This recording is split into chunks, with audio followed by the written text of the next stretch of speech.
certainement dû remarquer qu'à la fin de chaque paracha de la semaine, il ramène combien de versets il y a dans cette paracha. Et toujours il trouve aussi ou un mot ou un nom de quelque chose de particulier, d'un des prophètes, etc., relié aux chiffres. Eh bien, Vayakel, la paracha de la semaine dernière, 122. La paracha de cette semaine, Pekoudé, Tzadik Bet 92. Ensemble 214. Pourquoi est-ce que je mentionne cela? Il y a une question qui se pose. Ces deux parchiotes, en réalité, ne répètent que ce qu'on a déjà étudié avant Troumat Tetzaveh, là où la Torah nous discute comment le Mishkan doit être fait, qu'est-ce que ça comprend, quels sont les fils, quels sont les matériaux, quelles sont les pierres, etc., etc. Là, il y a marqué, vous allez faire comme ça et comme ça avec tous les détails. Viens, Vayakel et Pekodé, il nous dit, et ils ont fait comme ça et comme ça et comme ça et comme ça, identiques, les mêmes mots de Passou que de ce qu'il y avait. Nous savons que dans la Torah, chaque mot est précis. Chaque lettre, elle est précise. Pourquoi répéter tous ces détails? On les connaît, déjà vus. Eh bien, pour expliquer cela, d'abord, nous allons dire un chapitre de Tehillim. Aujourd'hui, nous allons, en l'honneur de l'anniversaire de la rabbinite Chaya Mushka, l'épouse du rabbi, qu'aujourd'hui, elle a commencé à dire, hier donc, elle a commencé, je m'excuse, à dire le chapitre 125.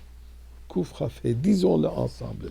Shir Amalot, Habotrim Badonai Kahartian, le Yimet Loilam Yeshev, Yerushalayim Horim Sovev Lo, Vadonoi Sovev Lamoy Me'ata Vadolam, Ki Lo Yanor Sheva Doresh Al Gorel HaTzadikim, Leman Yishloch HaTzadikim, Bavlos Yedei Metiv Adonai Latovim Velishorim Veliboisom, Vamati Makal Koloisam Yelichem Adonai Spoy Alei Oven, Shalom al Israël.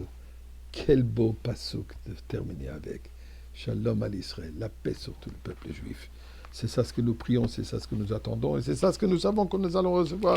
Et nous allons ajouter encore un peu de tzedaka pour assurer que ce shalom à l'Israël s'avère entièrement. Eh bien, pour retourner à la question, pourquoi répéter tous ces versets? Quand nous savons que dans la Torah, on déduit des montagnes et d'alachot par une lettre qui est superflue. Shabbat, la Torah ne rentre pas dans les détails. Il n'y a pas marqué dans la Torah quels travaux sont permis et quels sont interdits. Le fait que c'est passé à côté de la construction du Mishkan, les Chachamim en déduisent, voilà, que tout ce qui était nécessaire. Les travaux majeurs pour le Mishkan, c'est interdit de faire Shabbat. Et ainsi de suite. Il n'y a pas marqué comment mettre les tefilines, il n'y a pas marqué comment construire la soukha et tout ce qui vient avec. Pourquoi ici il répète tout? Eh bien, il y a deux choses. Il y a l'histoire et il y a l'halacha. L'histoire nous donne l'essence du sujet ou de l'objet, de la situation. Les détails, l'halacha nous dit le quoi et le comment. Et l'histoire, parfois, est encore plus importante. Pourquoi? Puisque c'est l'histoire qui nous amène à suivre la halachot. Je m'explique. Quelque chose qui est très précieux, qui est très valorisé. On va répéter, on va répéter. Grands-parents ne vont pas arrêter de raconter les chokhmat, les grands... ce que les petits-enfants ils ont accompli. Ils ne vont jamais se fatiguer de le raconter. Pourquoi? Parce qu'ils adorent les enfants. Ils adorent leurs petits-enfants. Akadosh Baruch Hu adore le Mishkan. L'histoire du Mishkan est une histoire extraordinaire. Je ne parle pas de la construction. L'histoire, ce que ça représente.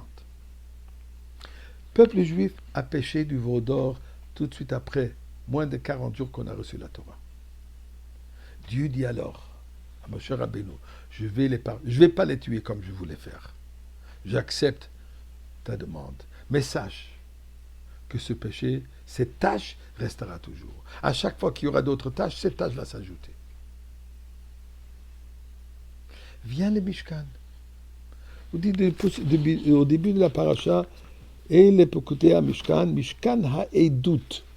Le Mishkan, le tabernacle de témoignage. Quel témoignage?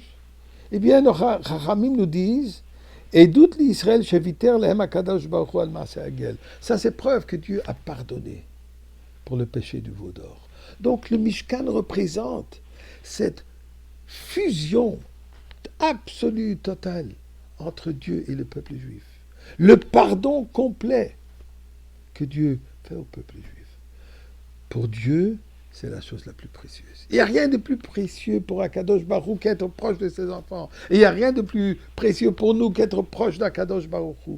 Donc Dieu répète ce Mishkan qui représente mon unification avec mes enfants les plus adorés. Je les ai tous pardonnés. Répète et répète.